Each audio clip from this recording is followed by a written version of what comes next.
അതിൻ്റെ ഭാഗമായിട്ട് ആ സാളഗ്രാമം, സ്ഫടിക ശിവലിംഗം ഉൾപ്പെടെയുള്ള ആ സാളഗ്രാമം വീരകേരളവർമ്മ പഴശ്ശിരാജ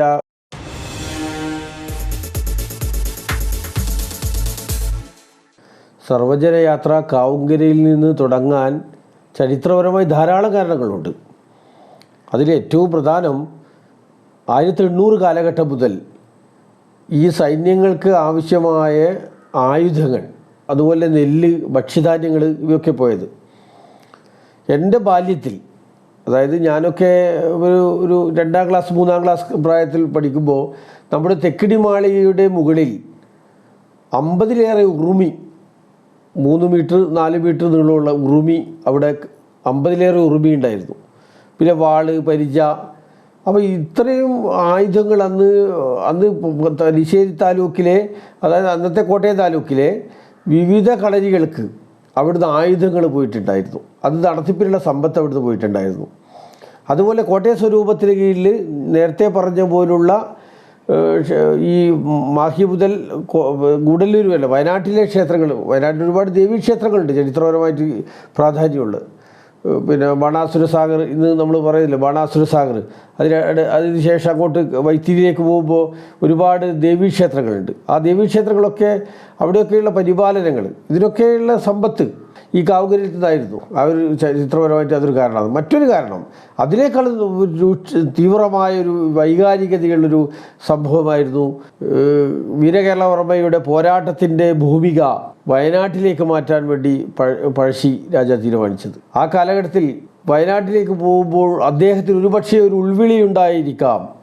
നാളെ അല്ലെങ്കിൽ വർഷങ്ങൾക്ക് ശേഷം ബ്രിട്ടീഷുകാരെ തോൽപ്പിച്ച് വീണ്ടും വരാൻ സാധിക്കുമോ എന്നുള്ള ചില ആശങ്കകൾ ഉണ്ടായിരിക്കാം.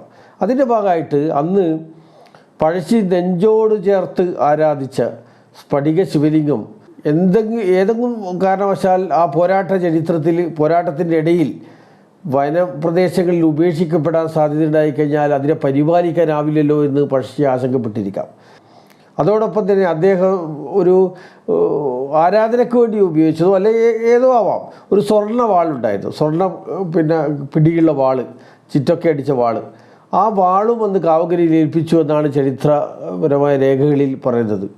വാള് പിന്നീട് പുരാവസ്തു വകുപ്പ് ഏറ്റെടുക്കുകയും അത് ഇന്ന് മൈസൂർ പാലസിലാണ് ഉള്ളത് എന്ന് പറയപ്പെടുന്നു. ഞാൻ ഇവിടെ പോയപ്പോൾ കണ്ടിട്ടുണ്ട്. പക്ഷെ അതിൻ്റെ അതിൻ്റെ ഭൂതകാലം കാവുങ്കരയാണോ എന്നുള്ളത് ഇനി അന്വേഷിച്ച് കണ്ടെത്തേണ്ടിയിരിക്കുന്നു. എന്തായാലും സാളഗ്രാമം ഇന്നും ഞാൻ അവിടെ വെച്ചിട്ട് ആരാധിക്കുന്നുണ്ട്. നമ്മുടെ തേവാര ക്ഷേത്രത്തിൽ അവിടെ ആരാധിക്കുന്നുണ്ട്. അപ്പോൾ അതൊരു വലിയ കാരണമാണ്. അപ്പോൾ പഴശ്ശിയുമായി ബന്ധപ്പെട്ട വളരെ വൈകാരികമായ കാര്യമാണത്. അപ്പോൾ ഈ 3 കാരണങ്ങൾ, ഒന്ന് വാളും മറ്റ് സാളഗ്രാമവും ഈ പറഞ്ഞ സമ്പത്തും ആയുധങ്ങളൊക്കെ കാവുങ്കരയിൽ പോയി എന്നുള്ളതുകൊണ്ടും, അങ്ങനെ പഴശ്ശിയുടെ പോരാട്ട ചരിത്രവുമായിട്ട് കാവുങ്കരയുടെ ബന്ധം എന്ന് പറഞ്ഞാൽ വേർതിരിക്കാൻ പറ്റാത്തത്ര ഇഴചേർന്ന് നിൽക്കുന്നൊരു കാര്യമാണ്. അതുകൊണ്ടാണ് പഴശ്ശി ഈ വീരമൂർത്തി ദിനത്തിൽ ഈ യാത്ര കാവുങ്കരയിൽ നിന്ന് തന്നെ പുറപ്പെടാൻ കാരണം. ഇതിവിടെ മാത്രം അവസാനിക്കുന്നില്ല. ഈ ചരിത്ര ബന്ധം 1700 തുടങ്ങിയ ബന്ധം 1934-45 കാലഘട്ടം വരെ ഈ കോട്ടയം സ്വരൂപമായിട്ടും പഴശ്ശി രാജ്യമായിട്ട് അവരുടെ തലമുറകളായിട്ടുള്ള ബന്ധം തുടർന്നിരുന്നു എന്ന് നമ്മുടെ തലശ്ശേരി കോടതി വിധികളിൽ പല പ്രതിസന്ധി ഘട്ടത്തിലും പഴശ്ശിക്ക് സാമ്പത്തികമായിട്ടും ഒക്കെ പ്രതിസന്ധി വന്നപ്പോൾ അതിൻ്റെ ജപ്തിയിൽ നിന്ന് ഒഴിവാക്കാൻ ബ്രിട്ടീഷ് ഈസ്റ്റ് ഇന്ത്യ കമ്പനിക്ക് പല ഘട്ടത്തിലും കടപ്പെട്ടപ്പോൾ അതിൻ്റെ സാമ്പത്തികമായ സഹായം ചെയ്യാൻ നമ്മുടെ പഴയ തലമുറയിൽ നമ്മുടെ മുത്തശ്ശൻ്റെ മുത്തശ്ശനും ഒക്കെ സാധിച്ചുവെന്ന് നമ്മുടെ തലശ്ശേരിയിലെ കോടതി രേഖകളും റവന്യൂ രേഖകളും സാക്ഷ്യപ്പെടുന്നുണ്ട്.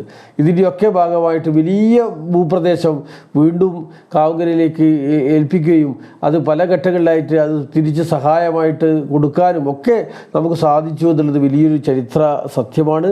ചരിത്രത്തിലെ ചില സംതൃപ്തികളാണ്, ചില യാഥാർത്ഥ്യങ്ങളാണ് എന്ന് ഈ ഒരു അവസരത്തിൽ നമ്മുടെ ഇന്നത്തെ തലമുറ തിരിച്ചറിയുന്നുണ്ട്. ആ ഒരു കാരണം കൊണ്ടുകൂടിയാണ് നമ്മൾ ഈ യാത്ര ഈ കാവുങ്കരയിൽ വെച്ച് തുടങ്ങാൻ തീരുമാനിച്ചത്. അതിന് തുടങ്ങേണ്ട ഉചിതമായ സ്ഥാനം, ഏറ്റവും ഉചിതമായ സ്ഥാനം ഇവിടെ തന്നെയാണ് എന്ന കാര്യത്തിൽ നമുക്ക് തർക്കവുമില്ല.